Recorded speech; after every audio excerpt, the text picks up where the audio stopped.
Good morning, Bulldogs. Hope you had a great weekend.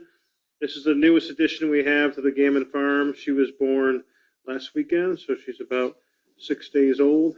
Beautiful coloring. Got that buckskin, what they call coloring.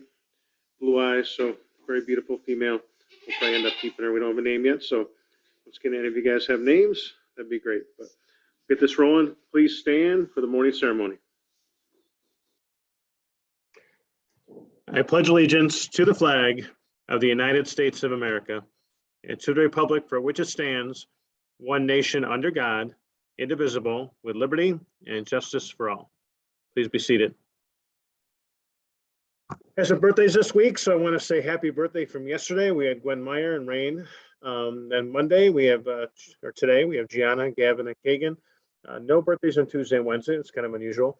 And we have Josie on Thursday, Aiden, Jack Oliver, and Jack Wellington on Friday, and then Connor and Paige on Saturday. So happy birthday, Bulldogs. I want to congratulate Addie West. She received the Do the Right Thing Award by the Livingston County Sheriff. Addie just has done a tremendous job this year, not only being a leader in the building or in their community, standing up for what's right, but also she runs Addie's Jammies, which is a organization that she runs where she collects pajamas and brings it to students and children in need that are in the children's hospital. So great job, Addie. It's well deserved. Our community service club, our 6-8 community service club, went down the elementary school for one last time. And I just want to thank you guys for all you've done through the elementary school and all you've done for our school through the community service club. You guys have done a fantastic job. You've had a huge impact on those elementary school students, and I can't wait to see what you guys do down the road. So congratulations. We also had our 8th grade formal Saturday night. There's some pictures of a lot of our 8th graders having fun. It really was a cool night, and you guys did an amazing job. You look great too. Another picture from our senior band trip. So if you stay in band and chorus, when your senior year, you take this trip to Cedar Point, and here's a really cool picture from the Rock and Roll Hall of Fame in Cleveland. So looks like they had a lot of fun. And our seniors are gone today. They're at a dude ranch near the Adirondacks. So here's some pictures from the trip from Sunday. So they're having a blast out there. Spring Day, I got a really cool video shared here. I just wanted to share it with you guys. Many of our Bulldogs cheering on a couple of competitors. So great characters, great integrity. This is what the fun is all about.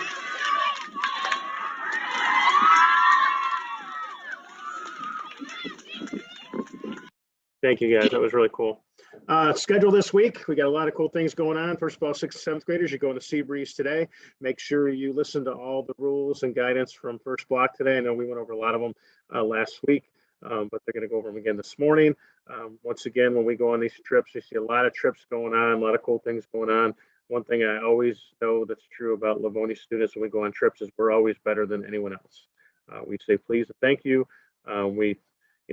We thank our drivers. We cooperate with the rules. I've never gone on a trip and not had people that work at wherever we are come up to us and say, your kids are amazing, because you guys are amazing. So I expect the same thing today when you guys are heading to Seabreeze.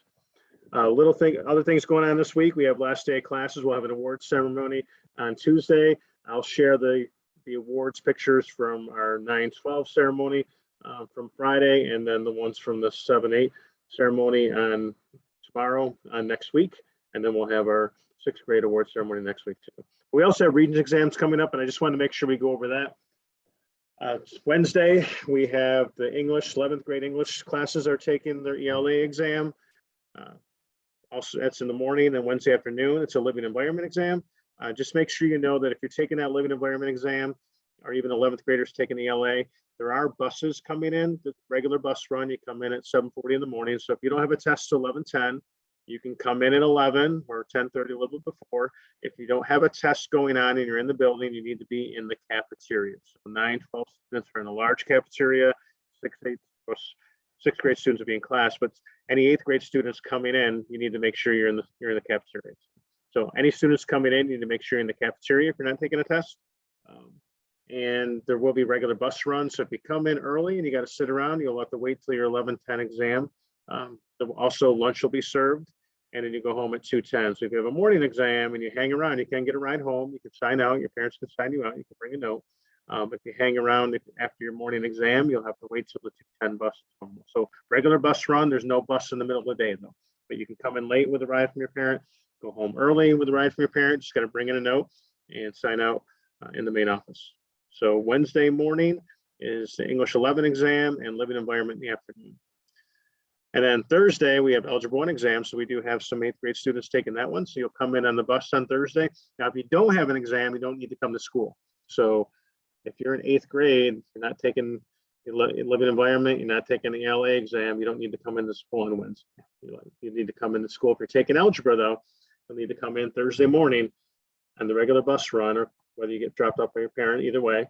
You come in for the morning exam, and then after your exam, you can either bring a note and sign out, get picked up by a parent, or you'll wait in the cafeteria until 2:10 because we have the chemistry exam in the afternoon. So once again, there'll be lunch served, regular lunch schedule. Just won't make as many lunches because there aren't many people in the school, but you'll need to come in if you're 7 through 12. You'll need to come in this week after Tuesday, only if you have an exam.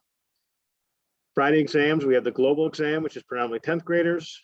And then we have the earth science exam, which is also predominantly 10th graders. So if you're not taking those exams, you don't need to come in on Friday.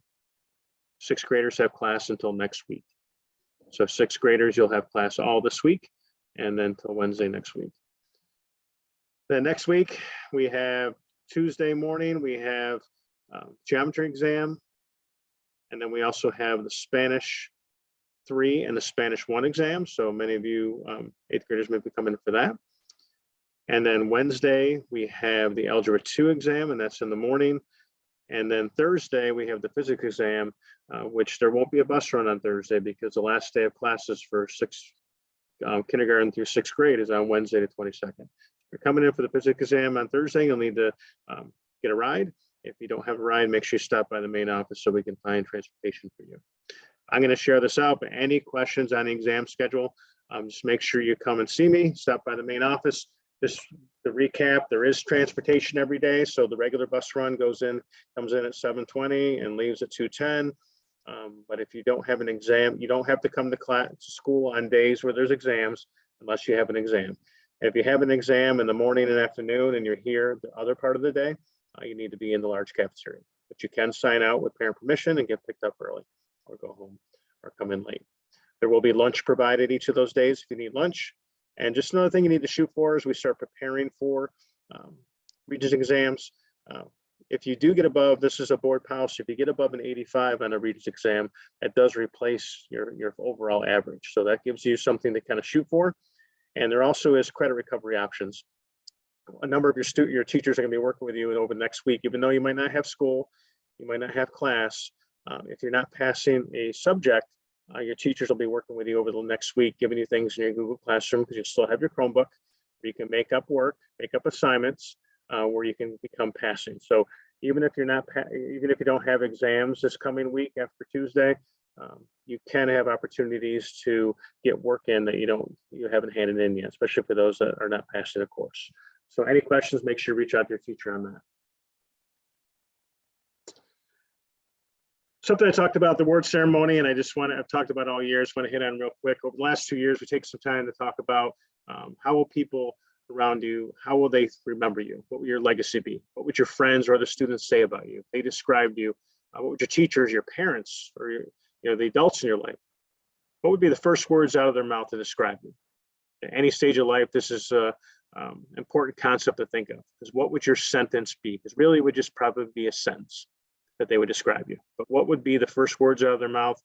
What would that sentence look like? What is it right now? Are you proud of it? You can think of it right now. How would your friends describe you? How would your classmates?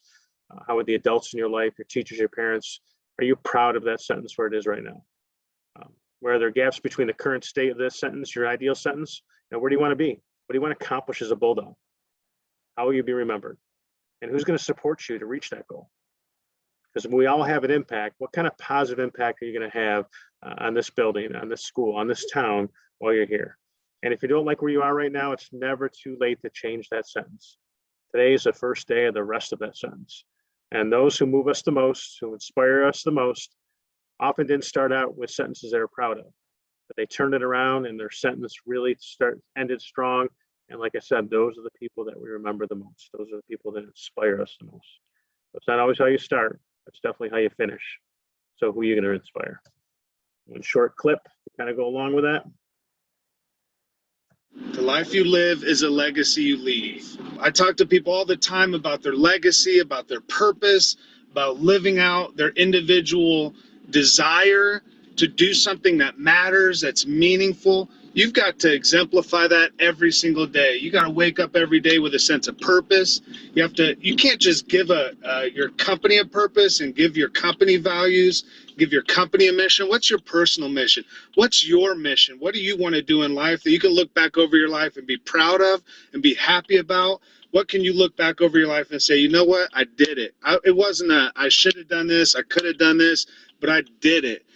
Find out what that is, wake up every day, write it down, make sure that you remember that, go into work, go into life, saying, what kind of legacy do I want to live? Because you got to live that every single day. Leave with this quote: you're going to live, leave a legacy, make a mark on the world that can't be erased. And that's from me, Angelo. Think strong, be strong, and stay strong, Bulldogs. Have a good day.